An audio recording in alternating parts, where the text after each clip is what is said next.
નમસ્કાર. સ્થાનિક સ્વરાજ અને ચૂંટણીમાં આમ આદમી પાર્ટી ભલે બીજે ક્યાંય સારી રીતે વિજય ન મેળવી શકી હોય, પરંતુ જે પણ આદિવાસી બેલ્ટ છે ત્યાં ચૈતર વસાવાએ ખૂબ સારી રીતે કામગીરી કરી છે અને એ કામગીરી મહદઅંશે સફળ પણ રહી છે.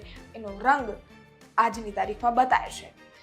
આદિવાસી બેલ્ટના જિલ્લાઓમાં આમ આદમી પાર્ટી છે એની સત્તા આવી છે. નર્મદા જિલ્લામાં પણ આમ આદમી પાર્ટીની સત્તા છે અને જ્યારે ઉપર પ્રમુખ છે એની વરણી હતી ત્યારે જ ચૈતર વસાવા ખુલ્લી બોલ્યા હતા કે અત્યાર સુધી આદિવાસી વિસ્તારમાં જે પણ વિકાસ નથી થયો એ વિકાસ હવે આમ આદમી પાર્ટી કરી બતાવશે. આ બધી જ વાતો એટલે આજે કરવી પડે છે કારણ કે ચૈતર વસાવાએ ટ્વિટરના માધ્યમથી એક પોસ્ટ કરી છે અને એ પોસ્ટ છે એ પોતાના કામ તો ગણાવે જ છે, સાથે 30 વર્ષના ભારતીય જનતા પાર્ટીના કામ પણ ચૈતર વસાવા છે એ ગણાવી રહ્યા છે.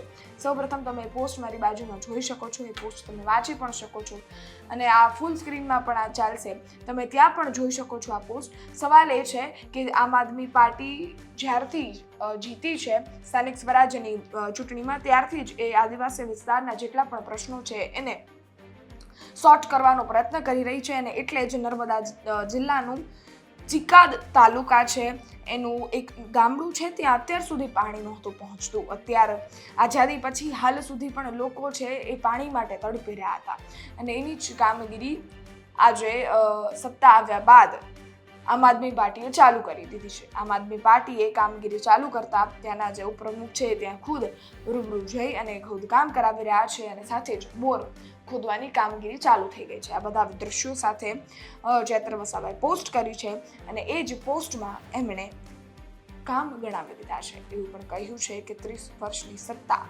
હોવા છતાં પણ અત્યાર સુધી આદિવાસી વિસ્તારમાં જેટલા પણ કામ થવા જોઈએ એ કર્યા નથી અને હવે અમારી સત્તા આવી છે તો અમે કરી બતાવશું. સૌપ્રથમ તમે પોસ્ટ જોવો, એ પોસ્ટ હું અહીંયાથી પણ વાંચું છું. નર્મદા જિલ્લાનું ચિકાદ તાલુકાનું ગામડું જે આઝાદીના આટલા વર્ષો બાદ પણ લોકો માટે પાણી નથી લાવી શક્યું. પાણી લોકો કોતરડામાંથી પીવા માટે મજબૂર છે. ચિકાદ તાલુકા પંચાયતમાં આમ આદમી પાર્ટી છે એની સત્તા આવી છે અને સત્તા આવતા બાદ જ બદલાવની શરૂઆત થઈ ચૂકી છે. ગામના ગંભીર પરિસ્થિતિ જોઈ અને સાથે જ નવનિર્મુખ પ્રમુખ શ્રી છે એ પ્રમુખ શ્રી છે રમેશભાઈ દ્વારા તાત્કાલિક જ એક્શન લેવામાં આવ્યું છે.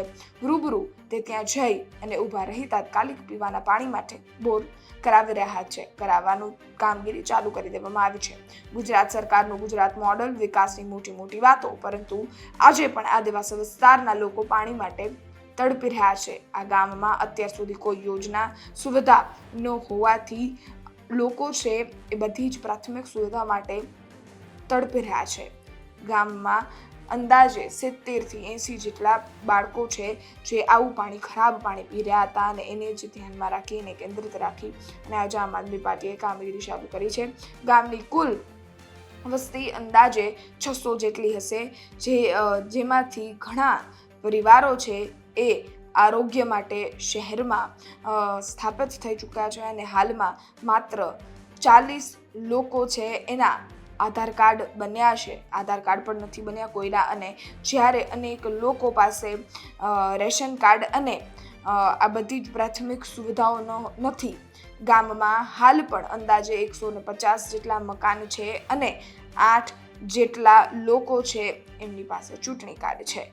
આ તમામ વસ્તુઓ એટલે તમામ વિગતો છે એ એમણે આપી છે ને એવું કહ્યું છે કે એટલા લોકો હતા, એટલા માઇગ્રેટ થઈ ચૂક્યા છે લોકો છે એ તેમને ત્યાં પ્રાથમિક સુવિધાઓ નથી મળતી, તેમની માટે તેમને શહેર જવું પડે છે. લોકો પાસે આધાર કાર્ડ, ચૂંટણી card, ration card, PAN card જેવી વસ્તુઓ નથી. 8 જેટલા લોકો પાસે જ જોવા જઈએ તો ચૂંટણી કાર્ડ છે. આ બધી જ વસ્તુઓ એમને ગણાવી દીધી છે ને એવું કહ્યું કે આઝાદીના આટલા વર્ષો બાદ પણ હજી કામગીરી નથી થઈ. આ લોકો, આદિવાસી લોકો છે પ્રાથમિક સુવિધા માટે હજી પણ તરસી જ રહ્યા છે અને એ કામગીરી હવે આમ આદમી પાર્ટી દ્વારા ચાલુ કરી દેવામાં આવી છે. કહેવાય કે જીત્યા બાદ ચૈતર વસાવા છે એને પેલો ઘા મારી દીધો છે, પોસ્ટ કરી દીધી છે અને સાથે જ જીત્યા બાદ એક્શન મોડમાં આવતા ચૈતર વસાવાએ પોતાની પણ આમ આદમી પાર્ટીની પણ કામગીરી છે એ જનતા સુધી પહોંચાડી છે.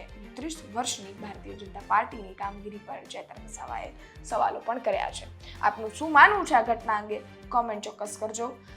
ચૈત્ર વસાવાની પોસ્ટને લઈ આદિવાસી વિસ્તારમાં ઘણા બધા પ્રશ્નો છે. એ પ્રશ્નોને લઈ આપના અભિપ્રાય કોમેન્ટ બોક્સમાં ચોક્કસ જણાવજો. ફરી મળીશું નવી માહિતી સાથે. ત્યાં સુધી રજા આપો. ધન્યવાદ.